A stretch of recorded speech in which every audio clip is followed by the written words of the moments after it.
ಕರ್ನಾಟಕ ವ್ಯೂಸ್ಗೆ ಸ್ವಾಗತ. ನಾನು ಭೂಮಿಕಾ ಧರ್ಮಪ್ಪ. ಮೈಸೂರಿನ ಹೆಮ್ಮೆಯ ಗುರುತಾದ ರೇಷ್ಮೆ ಕಾರ್ಖಾನೆ ಮತ್ತು ಮೈಸೂರು ಸ್ಯಾಂಡಲ್ ಸೋಪ್ ಸಂಸ್ಥೆಗಳ ಬಗ್ಗೆ ಹಬ್ಬಿರುವ ಆತಂಕಕ್ಕೆ ಈಗ ತೆರೆ ಬಿದ್ದಿದೆ. ಮೈಸೂರು ರೇಷ್ಮೆ ವಿಶ್ವವಿಖ್ಯಾತವಾದುದು. ಇದನ್ನು ಯಾವುದೇ ಕಾರಣಕ್ಕೂ ಮುಚ್ಚುವ ಪ್ರಶ್ನೆ ಇಲ್ಲ ಎಂದು ಸರ್ಕಾರ ಸ್ಪಷ್ಟಪಡಿಸಿದೆ.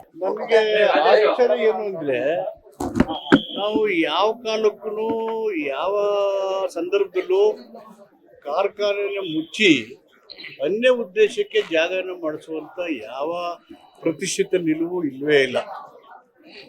ಯಾಕೆ ಕೆಲವರು ಹಿಂಗೆ ಪ್ರತಿಯೊಂದನ್ನು ರಾಜಕೀಕರಣಗೊಳಿಸ್ತಾರೋ ನಮಗೆ ಗೊತ್ತಿಲ್ಲ. ಸಂಬಂಧಪಟ್ಟ ಮಂತ್ರಿ ವೆಂಕಟೇಶ್ ಅವರು ಚರ್ಚೆ ಮಾಡಿದ್ದಾರೆ ಅಲ್ಲಿಯ ಕಾರ್ಮಿಕರ ಜೊತೆಗೆ.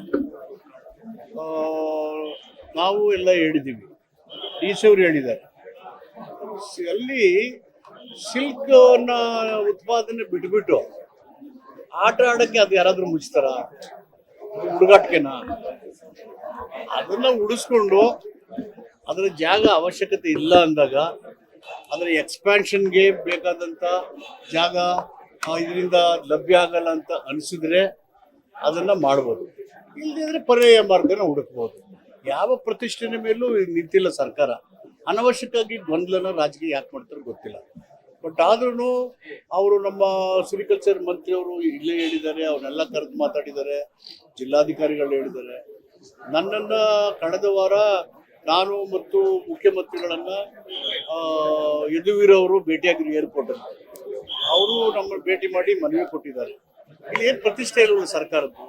ಇಲ್ರಿ ಆಗ್ಲೇಬೇಕು ಮಾಡ್ಬಿಡ್ತೀವಿ ಹೋಗಿ ಇಲ್ವೇ ಇಲ್ಲ. ಸಿರಿಕಲ್ಚರು ನಮ್ದು ವಿಶ್ವವಿಖ್ಯಾತ ರೇಷ್ಮೆ. ಟಿಪ್ಪು ಇದ್ದಾಗ ರೇಷ್ಮೆನ ತಂದಿದ್ದು ಭಾರತ ದೇಶಕ್ಕೆ. ಅದನ್ನ ಮೈಸೂರು ಒಡೆಯರವರು ಇದಕ್ಕೆ ಮೈಸೂರು ಸ್ಯಾಂಡ್ಲು, ಮೈಸೂರು ರೇಷ್ಮೆ ಇವನ್ನೆಲ್ಲ ರಾಷ್ಟ್ರ ಅಂತಾರಾಷ್ಟ್ರೀಯ ಮಟ್ಟದಲ್ಲಿ ಪ್ರಖ್ಯಾತಿಗೊಳಿಸಿ ಉತ್ಪಾದನೆ ಮಾಡ್ತಾ ಇರೋದು.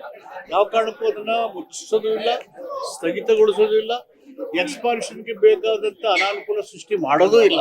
ಅನವಶ್ಯಕವಾಗಿ ರಾಜಕೀಯ ಮಾಡೋದು, ಗೊಂದಲ ಮಾಡೋದನ್ನ ನಿಲ್ಲಿಸಬೇಕು ಅನವಶ್ಯಕವಾಗಿ. ಅದಕ್ಕೆ ಅಲ್ಲಿ ಸ್ಥಗಿತ ಆದಾಗ ಆ ಸಿರಿಕಲ್ಚರ್ ಉತ್ಪಾದನೆ ರೇಷ್ಮೆ ಕಡಿಮೆ ಆದಾಗ ಕಾಲಕ್ಕೆ ಹಣ ಕೊಡ್ತಿದ್ರು ಸಿದ್ದರಾಮಯ್ಯ ಸರ್ಕಾರ. ಮಾತಾಡೋರು ಯಾರು ಬಂದು ಏನು ಕೊಟ್ಟಕ್ಕೆ ಹೋಗಿಲ್ಲ. ಸುಮ್ಮನೆ ಯಾಕೆ ರಾಜಕೀಯ ಮಾಡ್ತಾರೆ ಡೆವಲಪ್ಮೆಂಟ್ ಅಲ್ಲಿ? ನನಗೆ ಸಿರಿಕಲ್ಚರ್ ಕಾರ್ಯದರ್ಶಿ ಗಿರೀಶ್ ಅವರು, KSIC MD ಅವರೆಲ್ಲ ಸೀನಿಯರ್ಸ್ ಆಫೀಸರ್ ಎಲ್ಲ ಒಂದು 2-3 ದಿನದಿಂದ ನಮ್ಮ ಮನೆಯಲ್ಲಿ ನನ್ನ ಭೇಟಿ ಮಾಡಿದ್ರು. ಗುರುವಾರ ಕ್ಯಾಬಿನೆಟ್ ಅಲ್ಲಿ ಅವತ್ತು ದಿನ ಮಧ್ಯಾಹ್ನ ಒಂದು ಭೇಟಿಯಾಗಿತ್ತು. ನನಗೆಲ್ಲ ಅವರು ಡೀಟೇಲ್ ಆಗಿ ಹೇಳಿದ್ದಾರೆ. ಒಟ್ಟು 14 ಎಕರೆ ಜಮೀನಿದೆ. ಅದರಲ್ಲಿ 3.5 ಎಕರೆ ಅದು ಸಿರಿಕಲ್ಚರ್ ಮಾರ್ಕೆಟ್ಗೆ ಅಂತ ಹೇಳ್ತಾರೆ. ಸಿರಿಕಲ್ಚರ್ ಮಾರ್ಕೆಟ್ ಅಲ್ಲಿ ನಡೆಯೋದಿಲ್ಲ, ಅದಕ್ಕೆ ಸುಮ್ಮನೆ ರಿಸರ್ವ್ ಇಟ್ಟಿದ್ದಾರೆ. ಅವ್ರು ಬಂದಿರೋದು ಇನ್ನು 1.5 ಎಕರೆ ಕೊಡಿ ಸರ್, 1.5 ಎಕರೆ ಸಾಕು ನಮಗೆ ಅಂತ ಹೇಳಿದ್ದಾರೆ. ಇಷ್ಟೆಲ್ಲರ ನಡುವೆನೂ ಗಾಬರಿ ಆಗ್ಬೇಕಾದ ಅಗತ್ಯ ಇಲ್ಲ. ನಾನು ಜಿಲ್ಲಾಧಿಕಾರಿಗಳಿಗೆ ಸೂಚನೆ ಕೊಟ್ಟಿದ್ದೇನೆ. ಸ್ಪೋರ್ಟ್ಸ್ ಕಮಿಷನರ್, ಸಿರಿಕಲ್ಚರ್ ಆಫೀಸರ್ಸ್ ಎಲ್ಲರನ್ನೂ ಕರೆದು ಮೀಟಿಂಗ್ ಮಾಡಿ ಸ್ಥಳಕ್ಕೆ ಪರಿಶೀಲನೆ ಮಾಡಿ, ಒಂದು ಸಣ್ಣ ಕೂದಲಷ್ಟು ಈ ಒಂದು ತೀರ್ಮಾನದಿಂದ ಅನಾನುಕೂಲ ಆದರೆ ಅದನ್ನ ಮುಟ್ಟಕ್ಕೆ ಹೋಗ್ಬೇಡಿ. ನೀವು ಸ್ಥಳ ಪರಿಶೀಲನೆ ಮಾಡಿ, ಎಲ್ಲರೂ ಒಂದು ಮೀಟಿಂಗ್ ಮಾಡಿ. ನಮ್ಮ ಆದ್ಯತೆ ಅಲ್ಲಿ ಸಿಲ್ಕ್ ವಿಲೇಜಲ್ಲೂ ಉತ್ಪಾದನೆ ಆಗಬೇಕು. ಆ ಸಿಲ್ಕ್ನ ಉತ್ಪಾದನೆಗೆ ಯಾವುದೇ ತೊಂದರೆ ಆಗಬಾರ್ದು. ಅಲ್ಲಿ ಕಾರ್ಮಿಕರಿಗೆ ಯಾರು ಅನಾನುಕೂಲ ಆಗಬಾರ್ದು.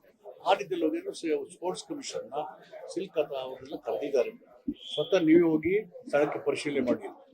ಸೊ ಅದನ್ನ ನೋಡ್ಕೊಂಡು ಅದು ಆಗೋದೇ ಇಲ್ಲ, ಅನಾನುಕೂಲ ಆಗುತ್ತೆ ಅಂದ್ರೆ ಪರ್ಯಾಯ ಮಾರ್ಗ ಹುಡುಕ್ತೀವಿ. ಅದನ್ನ ಪ್ರೆಸ್ಟೇಜು ಮಾಡೋದೇ ಇಲ್ವಲ್ಲ ಸರ್ಕಾರ.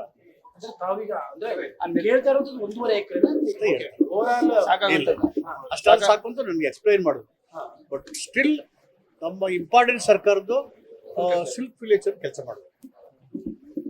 ಇದನ್ನ ಸ್ಥಗಿತಗೊಳಿಸಿ ಇದಕ್ಕೆ ಅಡಚಣೆ ಉಂಟು ಮಾಡಿ ಕ್ರೀಡಾಂಗಣ ಮಾಡೋ ಮಹತ್ತರ ಉದ್ದೇಶ ಏನಿದೆ? ಅದಕ್ಕೆ ಪ್ರತಿಷ್ಠೆ ತಗೊಳ್ಳೋದು ಏನಿದೆ? ನಥಿಂಗ್ ಅಬ್ಸರ್ಟ್. ನಮ್ಮ ತಲೆಯಲ್ಲಿ ಏನೂ ಇರೋದೇ ಇಲ್ಲ. ಜನಗಳು ಅವರಷ್ಟಕ್ಕೆ ಅವ್ರಿಗೆ ಹುಟ್ಟಿಸ್ಕಾಕತ್ತಾರೆ, ಅವರಷ್ಟಕ್ಕೆ ಅವರೇ ಮಾತಾಡ್ತಾರೆ. ಇಲ್ಲಿ ಸರಿಯಾಗಿ ಮಾಹಿತಿ ಇರಲ್ಲ. ಅದು ಯಾಕೆ ಮಾಡ್ತಾರೋ ನನಗೆ ಗೊತ್ತಿಲ್ಲ.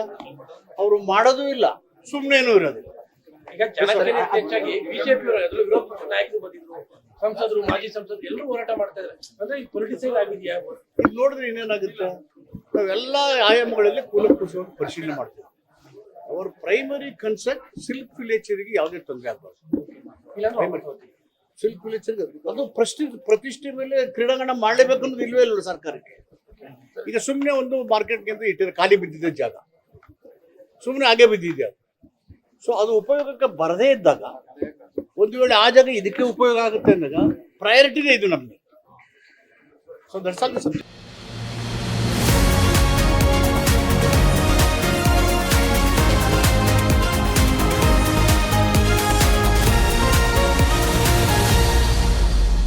First wave news. ನಿಮ್ಮ ದಾರಿ ನಮ್ಮ ಜವಾಬ್ದಾರಿ.